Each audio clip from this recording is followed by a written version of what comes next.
यही आपने जैसे बोला कि जो आप पॉलिटिक्स करते हैं जातिवाद पे नहीं करते हैं, पर द फैक्ट इज जयंत, देखिए कहा अभी ऐसा भी जा रहा है कि ये चुनाव अगर धर्म के नाम पर होगा, क्योंकि पोलराइजेशन हो रही है देखिए, और आपके जो एरिया ऑफ इन्फ्लुएंस है, जो आपका इलाका होता है वेस्टर्न यूपी में, सबसे ज्यादा पोलराइजेशन यहीं पर हुई है 2013 से, जब से यहाँ पे दंगे हुए हैं। तो आपको लगता है जो बातें चल रही हैं अभी कि अगर धर्म के नाम पर वोट गिरेगा तो बीजेपी भाजपा का है, अगर जाति के नाम पे वोट गिरेगा तो आपका है चुनाव? ये बहुत सिंपलिस्टिक तरीका है सोचने का, ऐसे चुनाव होता नहीं। कई चीजें होती हैं मतदान के समय, आदमी के दिमाग में घूम रही होती हैं, मतदाता के मन में होती हैं, और फिर विचार करके वो वोट करते हैं। ये भी सही है कि बहुत वोटर जुड़ा हुआ नहीं है, वो फ्लोटिंग वोट है, वो माहौल को देख के भी मतदान कर सकता है, ये सच्चाई है। लेकिन मैं उम्मीद करता हूं, मुझे विश्वास है कि जनता के जो मूल मुद्दे हैं वो ही आगे रहने चाहिए, और एक परिपक्व वोटर के लिए यही जरूरी है। एक मैच्योर डेमोक्रेसी में यही प्रमाण है कि जो असल मुद्दे हैं उन पर हम लोग डिबेट कर पाए, देश को आगे कैसे ले जाना है। धर्म तो आपकी व्यक्तिगत आस्था का सवाल है, मंदिर बनने और बनाने पे और मंदिर जाने पे वोट नहीं पड़नी चाहिए। आपकी जो भी इबादत हो वो आपके व्यक्तिगत एक परिवार का, आपके खुद का एक मसला है। मुझे नहीं लगता कि डेमोक्रेसी में इतनी दखल इन चीजों की होनी चाहिए। जैन देखिए, मैं अगर बात करें, चलिए 2014, 2017, 2019 जाट ने कैसे वोट किया, इस बेल्ट ने कैसे वोट किया, आंकड़े क्या थे, वो सारे सवाल पुराने हैं। चाहे वो आपके साथ थे नहीं थे, वो तो आंकड़े ही बताते हैं, पर ये सवाल पुराने हैं। मैं आपसे यही सवाल करूंगी अभी कि ये जो बेल्ट है अभी जो आपकी, हम मुजफ्फरनगर में खड़े हैं, यहीं पर दंगे हुए थे, आपको लगता है वो जो इतना बड़ा हादसा हुआ और कम्युनिटी के दो डिवाइड हो गए, हिंदू मुसलमान हो गया, आपको लगता है वो भर गई है वो डिवाइड अब?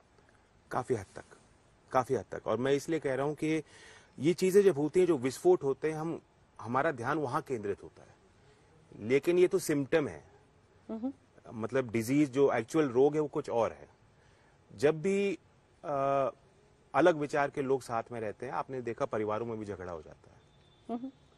जब झगड़ा होता है तब शायद पता लगता है कि कुछ अंडरलाइंग टेंशन है, कुछ तनाव है।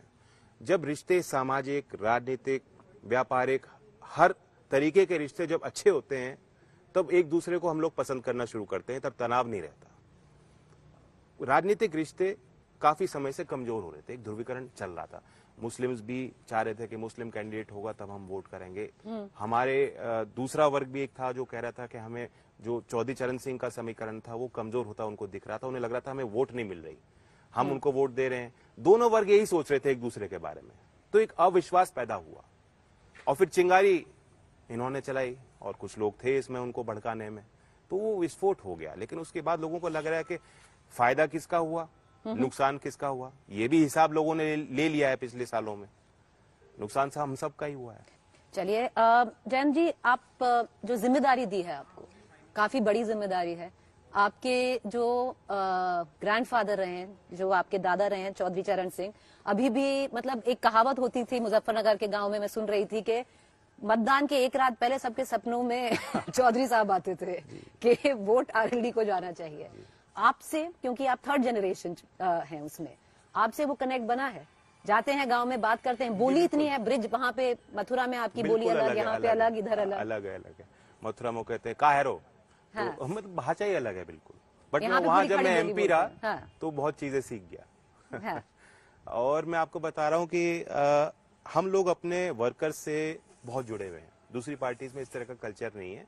हमारे यहाँ लोग हक मांग के अपनी बात रखते हैं। क्रिटिसाइज करना हो, आलोचना करनी हो तो करते हैं, मुंह पे करते हैं, और अगर हमने गलत फैसला ले लिया तो उसको भी सुना के जाते हैं। 5 साल हो सकता है हमसे नाराज रहते हैं, लेकिन चुनाव में जब वो देखते हैं कि नहीं ये तो अपने लोग हैं, हमें मजबूती देनी है, हम लोग मनाते हैं, मान जाते हैं। तो ये होता था, कहते थे बच्चों हिसाब से हम लोग नाराज हैं, लेकिन क्या करें, आखिर में सपने में आ गए। वही मैं बोल तो भावनात्मक जुड़ाव है, अब वो तो रहेगा।